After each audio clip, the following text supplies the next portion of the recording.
Hi folks, with Tacitus today, your pushback channel, and thank you for joining this audio live stream. In this essay, I'd like to talk about the very vocal protests in Mexico or Mexico City, and other bigger towns and cities around Mexico, where there's quite a lot of complaints about the arrival of cashed up Americans, white Americans, moving into the area and changing the financial, social, financial, economic balance that area has achieved organically. So these outside influences come in and they arrive very quickly, and they can have the effect of really being quite disruptive to the local situation in terms of property prices, rents, shops, all sorts of things that the locals have taken for granted for generations. Now, when a district or area grows up over time or develops over time, it develops quite organically around the local resources, the local people, what's affordable, what rents they can afford to pay, prices they can afford to pay to buy the houses, and so on. Now, because Mexico is not a first world country, it isn't having the deluge of immigration, other than immigrants maybe passing through the place, but it's not having the deluge of immigration that the first world white Western countries are having. And so the disruption there, other than, again, groups of South American peasants moving through Mexico to try and get to the US border, other than that, they haven't had the same type of disruptive influences that have come along in the West, where international capital has moved in and completely disrupted the organic nature of pricing, property pricing, rents and mortgages and whatnot. So anyway, because of the cost of living differences in the increasing cost of living in the West, in this case the United States, people have you could say they've got somewhat modest means in the US. They're deciding to move to Mexico, where they can live much more cheaply and where their money can go a lot further. Food's much cheaper, rent's much cheaper, property's much cheaper. Everything is substantially cheaper because it's built around the purchasing power of the locals, not around the purchasing power of people coming from the first world. But what's the effect of this? These Americans are moving in, and there's not that many of them, don't need to come into the area to really start making a difference. They've been moving into certain suburbs and places in Mexico City, some of the nicer places, but they've been gentrifying, having the effect of sort of double gentrifying. So this is not the place where the massive mansions are, where the super rich elite live, but this would be the sort of middle of the middle class, and they're moving into those places and remodeling them and smartening them up, and beautifying the gardens and the lawns, all that type of thing. That live there, who have jobs that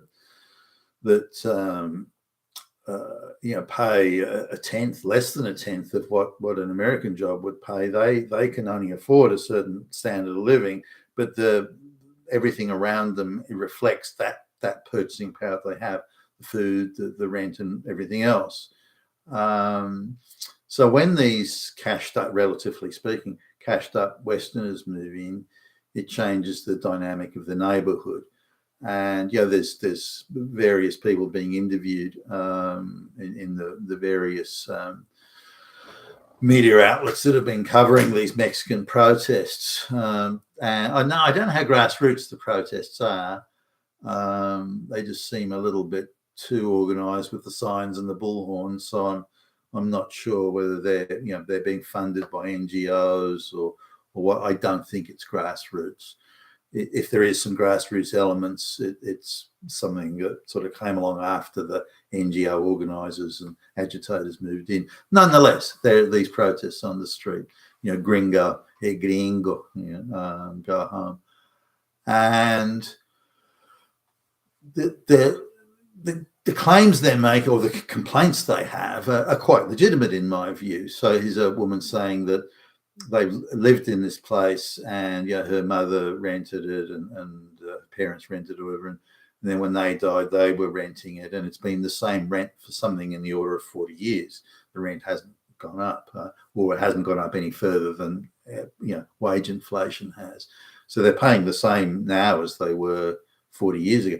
Then the cashed up American. Now, before the cashed up Americans come in, firstly the property buyers come in. So the BlackRock property developers come in. They're paying their bribes, and they're able to buy up all these properties in advance and then rent them to Americans at much higher prices. So a rent of $40 a month suddenly becomes $500 a month, and this sort of thing. So the locals are saying, "Hey, I can't afford $500 a month. That's more than my total wage, for fuck's sake." So they then have to move to some lower rent area that's maybe high crime area, or they've got to move further out of town, and they've got a much longer commute, which reduces their standard of living, because instead of a 5-minute walk to work, they've now got a 3.5-hour round trip on public transport, because they have to relocate to somewhere where they can now afford that rent based on the income that they have. Similarly, they complain about that the food shops, the restaurants where they could buy very, very competitively priced, affordable food, that food is now 3 times what it was, and they're starting to print menus in English.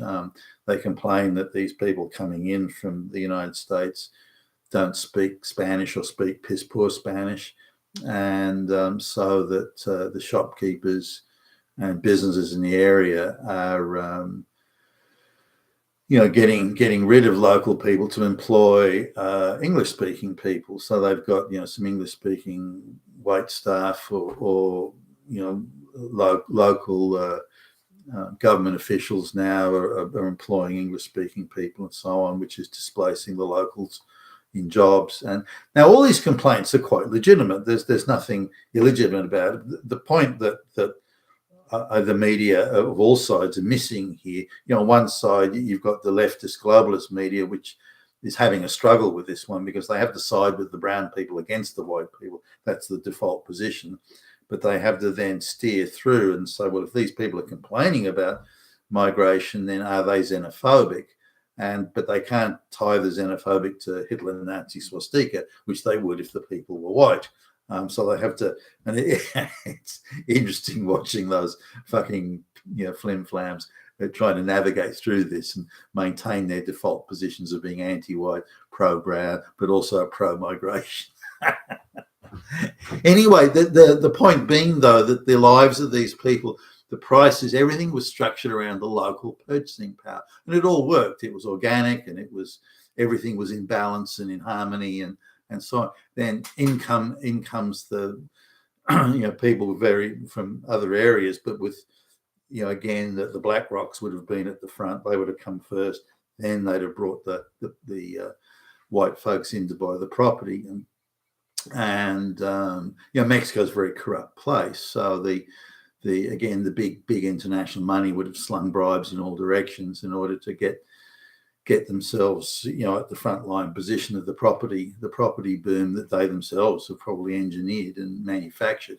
But it means the local people can't play in that league, because an outside economy has been brought in and plonked right in the middle of their society, and the two can't coexist with harmony, because the harmonious situation that did exist, the organic one, has been completely torn to pieces, and it's causing all sorts of dislocation and disruption, and the local people have every right to complain about it. But the same happened in the West when big international money moved in. Houses that you could, in 1970, nice enough houses. Well, they weren't fancy waterfront mansions, but nice. You could buy a nice enough house in 1970 for $15,000 in Australia. Those same houses today are over $2 million, whereas wages haven't increased anywhere near that amount. So there's been massive disruption in standard of living, cost of living in Australia and all across the West, due to this mass movement of international, big ticket lump sum money, especially getting into areas like property, and which has completely altered the organic equation. So property used to be organically related to and tied into the purchasing power of the local paycheck. Today, it's not. Far from it. So the complaint that the Mexicans have is completely justified. But if people in the white West complain about it, then they're written off as Nazis and fascists and swastika and so on. But they won't treat the brown people in Mexico that same way. But the argument is the same. The disruption to their life is substantial, and they have every right to complain, and good reason to complain, in my view. You've been a Tacitus today with your Pushback channel, and thank you for listening.